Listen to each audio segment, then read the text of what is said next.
Hi, John. Welcome. I'm excited about this conversation. We've spent a lot of time on earned wage access, and you've spent a lot of time on earned wage access, and so it's a topic that's very close to both of us. But before we get into the details on earned wage access, it would be great if you could just give us a little bit about your background. Yeah, well, thank you for having me. I'm excited to be having this conversation. And earned wage access is actually a pretty new area of my research. My background is really doing experiments, partnering with government agencies, organizations, to try to measure credible causal effects of interventions targeting typically economically disadvantaged populations on important outcomes. For example, some of the first research I did was an evaluation of a summer jobs program in Chicago and tutoring programs in high schools. So a lot of kind of more anti-poverty type interventions. And my most recent research I was pretty excited about was a field experiment with the US Army where we randomized how they assigned officers to units. They have one of these rotation systems, and we did an experiment testing whether the deferred acceptance algorithm, which is widely used, it's how new doctors are assigned to hospitals, could improve how officers were matching to units. And it's now being used by the Army for all officers on these types of interventions. So kind of the common theme there is doing experiments or really credible causal evaluations to measure credibly causal effects of these interventions on outcomes, and usually with partnerships with organizations. Yeah, that's fantastic. It's also great to see that the Army's using solid research to make their decisions. The work that you've done on earned wage access, is it the first study of its type on the direct-to-consumer earned wage access model, or have there been other studies as well? So my research is the first of a direct-to-consumer earned wage access product, but there's another very credible, excellent study, the randomized controlled trial with Uber drivers. So Uber, partnering with some behavioral economists, ran this randomized controlled trial where a subset of drivers were randomly selected to have access to employer-provided earned wage access product, and then a control group wasn't given access to that product, so they could kind of really credibly measure impacts on things like income. And previewing what I'm going to find, they also found pretty substantial increase in income, especially for people who are using the product. So it looks like there's two studies that have had very similar findings. Yep, two independent studies, different research teams. Haven't talked about our products, which I bring that up because in research, we're often worried about what's called a false positive, which is there's some noise in our estimates. You might find something exciting by chance. And when you have just one study that's looking at a lot of different outcomes, that is a serious concern.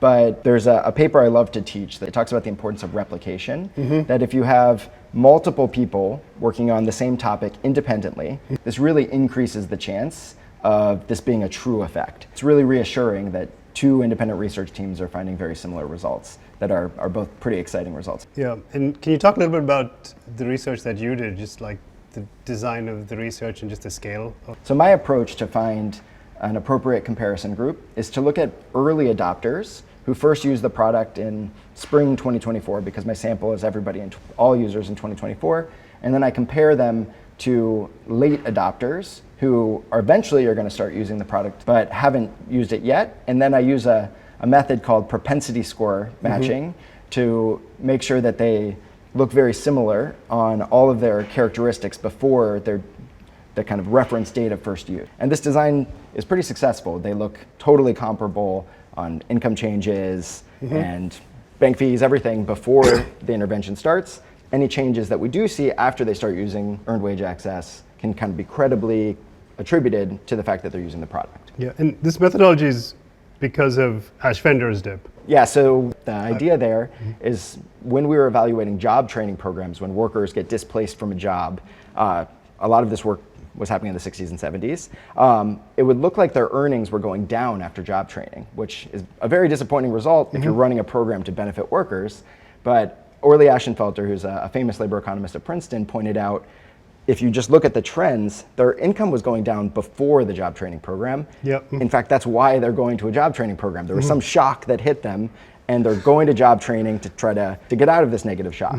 Now, I was mentioning, to put this in the earned wage access context, that for some reason people change their behavior when they use earned wage access for the first time. So maybe they've seen an ad for EarnIn, or they Google, how can I access my paycheck? Something prompted them to Yep, do yep, that search that makes them adopt the product for the first time. And often that's going to look like a negative shock. So if you just look at people, their trends, it might look like they're trending negatively around the time that they adopt the product. Those are the factors that could have caused them to use the product for the first time. And that's a really important challenge to address in this type of research, because the product could be very beneficial, but you would mistakenly say, oh, it looks like their income's going down after they use the product, but that might have been the factors that caused them to use the product instead. So that's why the comparison group is so important to kind of overcome. What is the big aha takeaway from the research? So for sure the most exciting kind of headline result of the paper is that net income goes up by $334 per month. So this is income that's going into their account after taxes and all of their payments are taken out of their paychecks, and that effect persists for the whole observation window that I observe the outcomes. So that's an 11.5% increase in income.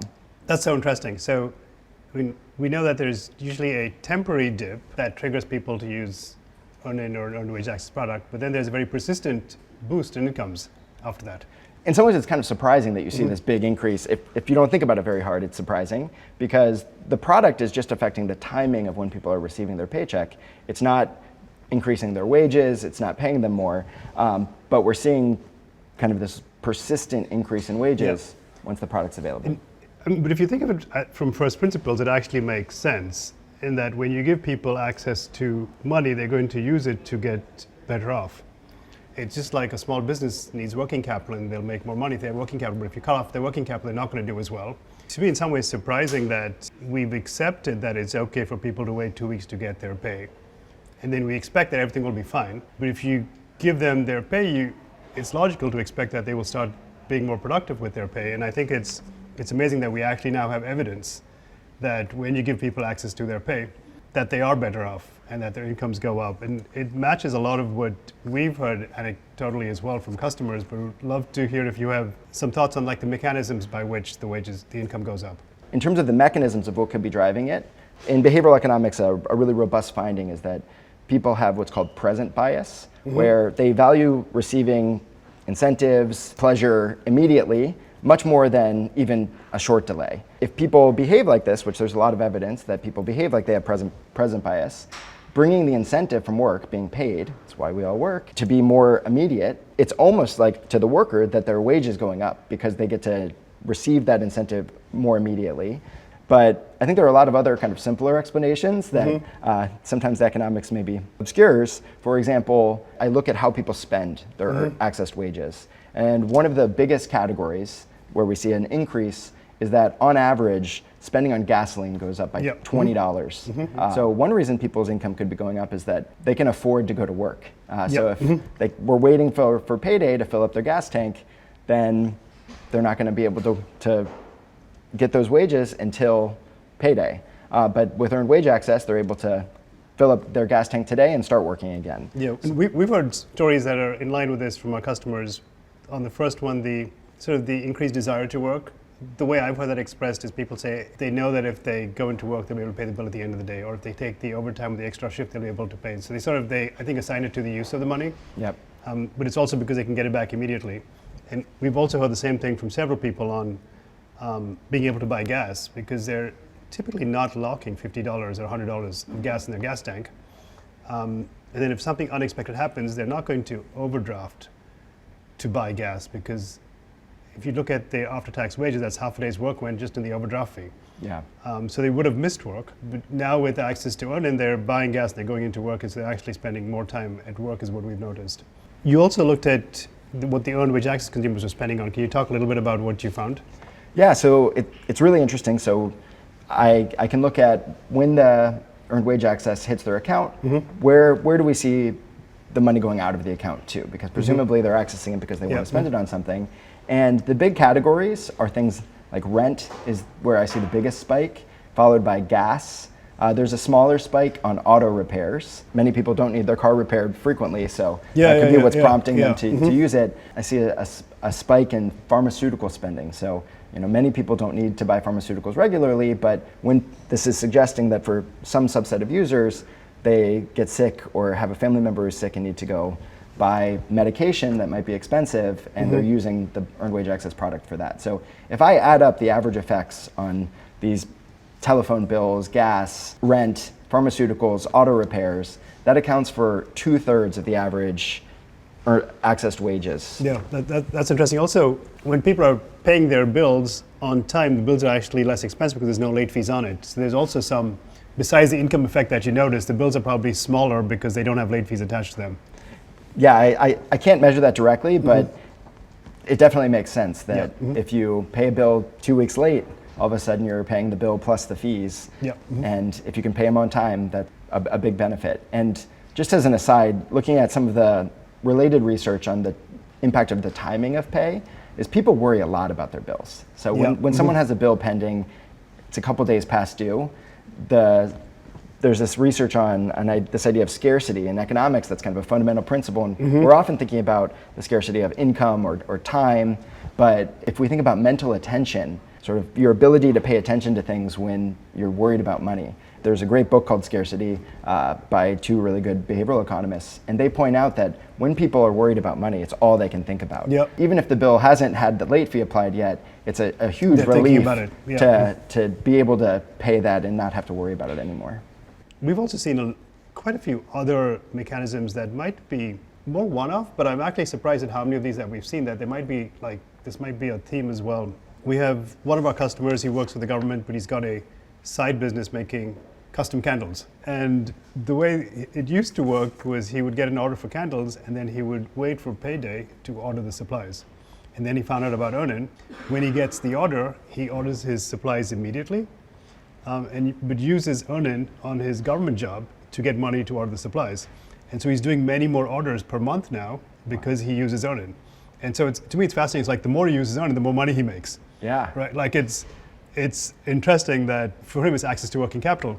We have another customer, she works for the USPS. She's also a Spotify artist. So she uses EarnIn on her USPS job to get money to book a studio for Spotify. And so it's just so interesting to see how people are entrepreneurial, and when you give them access to more resources, they're actually using it to get to a better place. Another one that I think actually happens quite a bit is we have a lot of customers who work at retail. And in retail, there's different types of jobs. With one job, you're tied to a particular store location. With another job, you're tied to a department within a store, like a cosmetics department. You have to cover about 3 stores. And that role pays more. And so the first time she was offered this higher paying role, she didn't take it because she couldn't afford to front the gas money and wait to get reimbursed. And then she started using EarnIn, just like you said, for a different reason. And she got this opportunity again. And then she took it because she now knew how she could actually afford to front the gas money and wait to get reimbursed. Oh, that's really interesting. And in many ways, it's all very similar to the gas example of if it costs some money to work, then making it so that you can provide that right away just opens up these opportunities to work. So hard to tease out those specific examples in the data, but that's a really interesting. Yeah, I think what's also interesting is even if we do not understand all of the mechanics, we know the outcomes from the research that at the end of the day, incomes are going up. Which to me is just amazing. You've also studied the safety of the product and looked for any downsides. Maybe you can talk about that as well. Yeah, definitely. So one reason I was excited to look at the product was when I was sort of first learning about it, I was like, what's the catch? So I want to see sort of what's going on here. And there are no mandatory fees, which I thought was very impressive. But then I was like, okay, what happens if you don't pay it back? That must be the catch. But then the no recourse, where there's no penalty or fees for that. So the out-of-pocket costs for using the product the cost calculation there is very favorable because it's basically zero on mandatory costs. But people, if they're kind of making mistakes using the product, could pay bank fees or overdraft fees, like you mentioned earlier. So there could be some down the road costs if people are overdrafting their accounts because they forgot about the product. I find very limited evidence of any of these kind of adverse consequences of using the product. I find no statistically significant impacts on overdraft fees, bank fees, interest paid to banks. I find a very small increase in insufficient funds fees, but importantly, when we're doing a benefit cost calculation is kind of comparing that to the benefits. So the average user's income is going up $335, and I'm finding that 6% of uses come with a $30 fee. So when you compare the magnitude of the benefits to the magnitude of the costs, I think it still comes out quite favorable. Yeah, yeah. So quite often people, when they hear about the product, that's their first reaction is it's too good to be true. They wonder what they're missing. It's still surprising to me. I feel like accepting that we get paid every 2 weeks, like your paycheck is digital. Why does it ship every 2 weeks? I would argue that this 2-week pay cycle is too bad to be true in our future. Like, it should not be part of our future. It's nice to see the evidence. What we've been working on at EarnIn a lot is, I mean, we know the paycheck is electronic. Everyone's getting electronically. It doesn't work like any other digital product. It ships every 2 weeks, which is crazy for a digital product to ship every 2 weeks. And we're trying to make this work like a modern digital product. What I love about the study is it's actually now quantifying the benefit of having modern products and taking people out of the way it's been working for the last 200 years is actually good for people. And so super excited for us to be able to make the study more public. One aside on that is when I was doing my background research on this, I was learning a little bit about the history of payroll. And what's remarkable about, you made this point of why do we get paid every 2 weeks? Well, 50 years ago, it was more common to be paid every week. So despite all of this improvement in technology, we've actually gone backwards in pay frequency. So, and then there are people like me, I'm paid once a month. So pay frequency is, if anything, becoming less frequent with employers. And what's cool about having a direct-to-consumer product is that I think the rationale for the business is that it can be expensive to overhaul payroll and manage it all. But with EarnIn, customers are able to get all those benefits without having to have their employer adopt a new payroll system. I think one of the things that's interesting about EarnIn is it's a portable benefit. So the employee can take it with them as they move employers.